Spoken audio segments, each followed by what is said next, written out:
अस्सलाम वालेकुम दोस्तों, गेस करो कहाँ पे हूँ। इस वक्त मैं मौजूद हूँ, ये मेरे पीछे आपको नहीं नज़र आ रहा, चलो मैं दिखाता हूँ। इस वक्त मैं मौजूद हूँ अटलांटिस एक्वा वेंचर पे और मेरे पीछे आपको मैं शीशे में दिखाता हूँ। शीशे में आपको नज़र आ रहा होगा अटलांटिस का पाम नज़र आया पीछे, वो देखेंगे पीछे शीशे में नज़र आ रहा है अटलांटिस की पाम। अभी मैं आपको अटलांटिस की पाम का नज़ारा करवाता हूँ, सैर भी करवाता हूँ और यहाँ पे बीच है, वाक है, वो वाक भी करके दिखाता हूँ। बड़ी मज़ेदार हवा चल रही है, बड़ी ठंडी ठंडी कूल हवा है। मैं तो कहता हूँ कि चस आ गई है ध्यान भी। अब आपको लेके चलता हूँ अटलांटिस में, अटलांटिस दिखाता हूँ और उसके बाद थोड़ी वॉक करेंगे। अगर धूप में इतनी ज़्यादा आंखें ना दिखाएं सूरज ने तो फिर इंशाल्लाह वॉक भी करके दिखाऊंगा। वैसे अभी ये मेरे पीछे आपको अटलांटिस नज़र आ रहा है। अच्छा जी, आगे बढ़ने से पहले मैं आपको बता देता हूँ कि आपने यहाँ पे पहुँचना कैसे है। आप किसी भी तरफ से आएँ, आपने जो मेट्रो रेड लाइन है ना, वो आपने लेनी है और आपने सुबह रियल्टी स्टेशन पे उतर के तो ट्राम लेनी है और ट्राम जो है वो आपको उतारेगी पाम जुमेरा के स्टेशन पे। अगर आपने इसका आपको समझ नहीं आ रही तो मैंने इस पर एक अलहदा से व्लॉग बनाया, उसका मैं ऊपर कार्ड में लिंक दे देता हूँ, वहाँ से उसको देख लीजिए ताकि आपको परेशानी ना हो, क्योंकि यहाँ पे टैक्सी भी मिलना मुश्किल होती है और लोकल जो ट्रांसपोर्ट है वो इधर नहीं चलती, तो इसलिए आपको वो व्लॉग देखना ज़रूरी है। आप जैसे यहाँ पे पहुँचेंगे पाम गेटवे से तो फिर आपको जो है ना मोनोरेल लेके आएगी यहाँ पे। मोनोरेल का भी मैंने अलहदा से व्लॉग बनाया, आप उसको भी देख सकते हैं।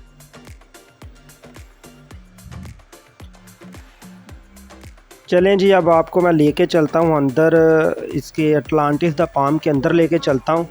जैसे ही आप, चूँकि मैं मोनोरेल से आया हूँ तो मोनोरेल के जब आप एक्वा वेंचर स्टेशन से उतरेंगे तो उसके बिल्कुल उतरते के साथ जैसे ही आप बाहर आएंगे तो सीधा रास्ता दी अटलांटिस की तरफ जा रहा है। मेरे साथ चले, मैं आपको इसके अंदर भी लेके चलता हूँ और आपको इसके सारे नज़ारे भी करवाता हूँ और उसके साथ साथ आपको मैं इसकी हिस्ट्री और इस पे कितना ख़र्चा आया बनाने के लिए और इसकी अहमियत क्या है और ये इतना फेमस क्यों है, ये भी मैं आपको बताता हूँ। इस सारे व्लॉग में मेरे साथ रहिएगा।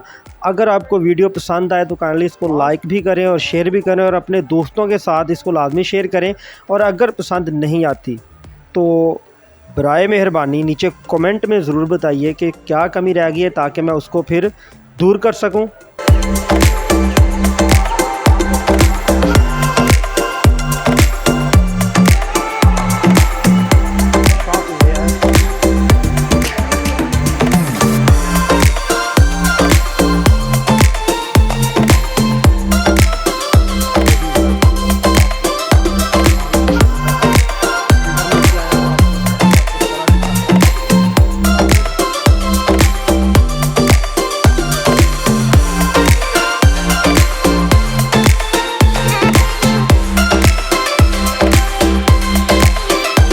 अच्छा, तो नाजरीन ये मैं आपको बता देता हूँ कि ये जो अटलांटिस दी पाम है ये दुबई का मोस्ट लग्जरियस और सबसे महंगे होटलों में शुमार किए जाने वाला होटल है।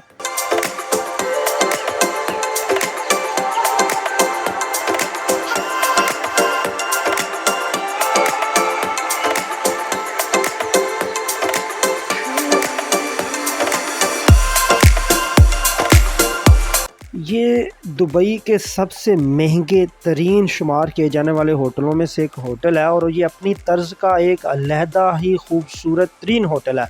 और अभी इसमें एक नया इजाफा हुआ है, इसके पास जो है ना द पॉइंट है, वहाँ पे एक दुबई में जो सबसे मशहूर फाउंटेन्स हैं उनसे भी बड़ी फाउंटेन जो है ना ये दुबई अटलांटिस ने लगाई हैं अपनी। तो अब अटलांटिस जो है वो फाउंटेन्स की वजह से भी बहुत ज़्यादा मशहूर होता जा रहा है। लेकिन इससे पहले, इससे आगे चलने से पहले, इसके टूर के पहले, इसका आपको टूर करवाने से पहले मैं आपको इसके बारे में कुछ मोस्ट इम्पॉर्टेंट इन्फॉर्मेशन जो है वो मैं आपको बता देता हूँ। वो ये है कि ये पहला रिज़ॉर्ट था जो मैन मेड आइलैंड पे बनाया था। जैसा कि मैंने आपको नक्शे में पहले दिखाया है कि ये उस जगह पे बना हुआ है जो पाम की शक्ल का एक आइलैंड बनाया था दुबई वालों ने, और इसके एंड पे जो हिलाल है यानी कि चांद की जो शक्ल है, ये चांद के बिल्कुल सेंटर में बनाया गया होटल है। अगर आप ड्रोन व्यू देखें या हेलीकॉप्टर से आप इसको देखें तो ये आपको दुबई पाम के एंड पे जो हलाल बनाया हुआ है ना, उसके सेंटर में ये आपको होटल नज़र आएगा।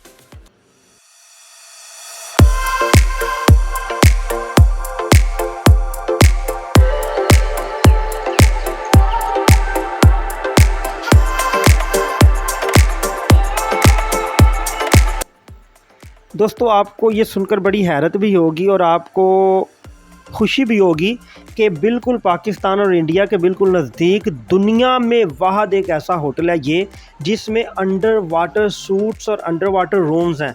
यानी कि मैंने जैसे आपको पहले बताया कि ये समंदर के बीचों बीच बनाया गया होटल है और इसकी जो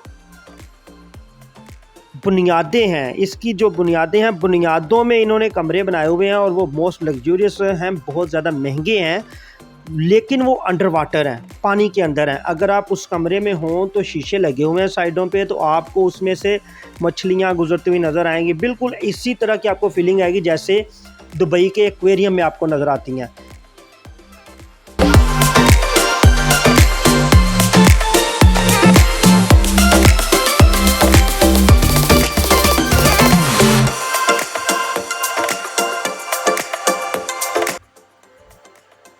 दोस्तों, ये होटल अटलांटिस द पाम 24 सितंबर 2008 को जो है ये बना था, यानी कि इसकी इनाग्रेशन हुई थी, इसको शुरू किया गया था, इसकी बुनियाद रखी गई थी और 2012 में ये कंप्लीट हो गया था और इस पे जो लागत आई थी वो $250 मिलियन लागत आई थी। और इसका जो डिज़ाइन है वो दुनिया के मशहूर ज़माना आर्किटेक्ट ने बनाया, विम्बरलेक फर्म है, उन्होंने इसका ये बनाया था। और आपको ये भी बता दूं कि ये फ़र्म दुनिया में लग्जरी होटल्स बनाने के हवाले से बहुत ज़्यादा मशहूर है।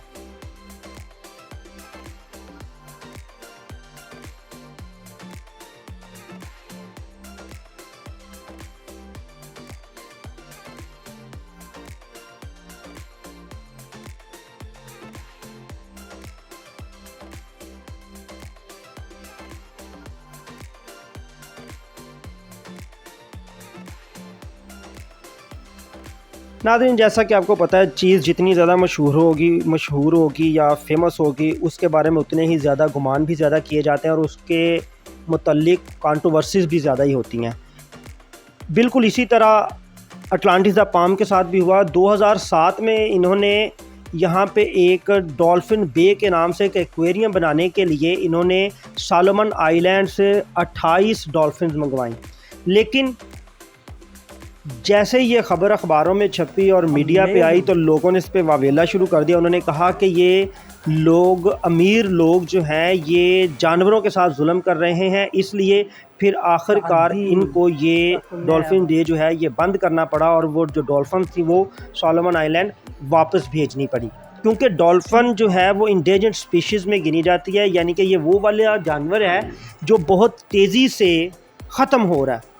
तो इस पे एनवायरनमेंट की जो NGOs हैं उन्होंने वावेला शुरू किया। उन्होंने कहा जी ये पूरी 28 डॉल्फिन इन्होंने मंगवा लिया यहाँ पे, लेकिन यहाँ पे इन्होंने उसकी कोई अफजाइश का निज़ाम नहीं रखा, कोई ऐसा सीन नहीं है कि यहाँ पे उनकी अफजाइश हो सके, लिहाजा ये डॉल्फिन को ख़त्म करने के मुतरादिफ है। इसलिए फिर अटलांटिस को ये वाला अपना जो प्रोजेक्ट है ये बंद करना पड़ा था।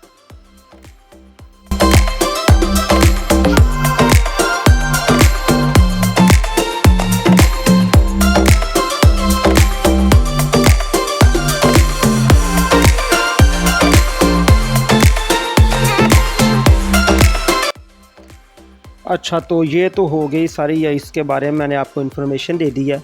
अब आपको मैं इसके बाहर लेके चलता हूँ। जितना खूबसूरत ये अंदर से है उतना बल्कि उससे ज़्यादा खूबसूरत ये बाहर से आपको नज़र आएगा।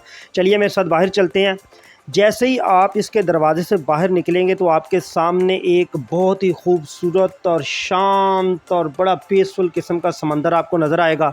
उसके साथ बाकायदा चलने के लिए एक वॉक बनाई हुई है इन्होंने, एक समझ लें कि ट्रैक बनाया हुआ है, तकरीबन 6-7 किलोमीटर जो है ना वो इसके सामने से ट्रैक गुजरता है। मैं आपको वहाँ पे भी लेके जाऊँगा, लेकिन उससे पहले मैं चाहता हूँ कि मैं आपको इसके कुछ व्यूज़ दिखा दूँ। आप मेरे साथ चलिए, मैं आपको जो है ना वो जो उसके लिए मैं अलहदा से व्लॉग बनाऊंगा, यानी कि वो जो वॉक है ना वो बड़ी खूबसूरत है।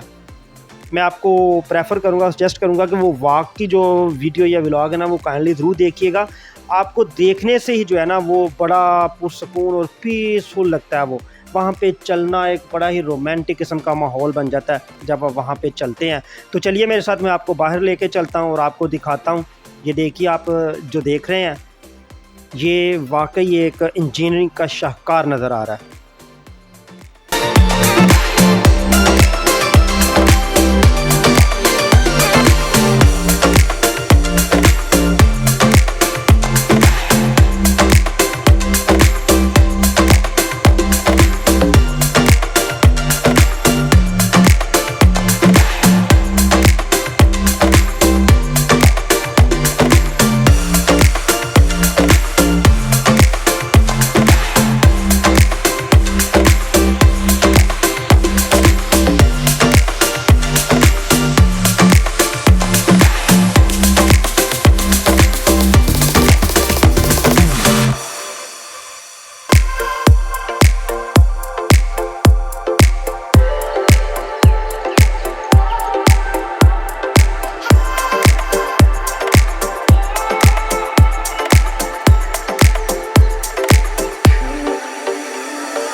अच्छा, तो दोस्तों ये था मेरा आज का व्लॉग जिसमें मैंने आपको अटलांटिस दिखाया है और आपको मैंने बताया कि आपने अटलांटिस द पाम पे पहुंचना कैसे, और इसकी हिस्ट्री के बारे में मैंने आपको थोड़ा सा ब्रीफ करके बता दिया है।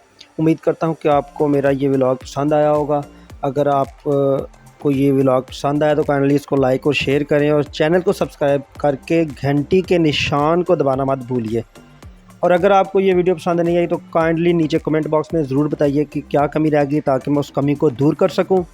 इंशाल्लाह अब आपसे नेक्स्ट मुलाकात होगी। तब तक के लिए अल्लाह निगहबान। जहाँ रहें खुश रहें, अपना और अपने इर्द गिर्द लोगों का ख्याल रखें, और ख़ास कर उन लोगों का जो आपके दिल के बहुत करीब हैं। अल्लाह हाफिज़।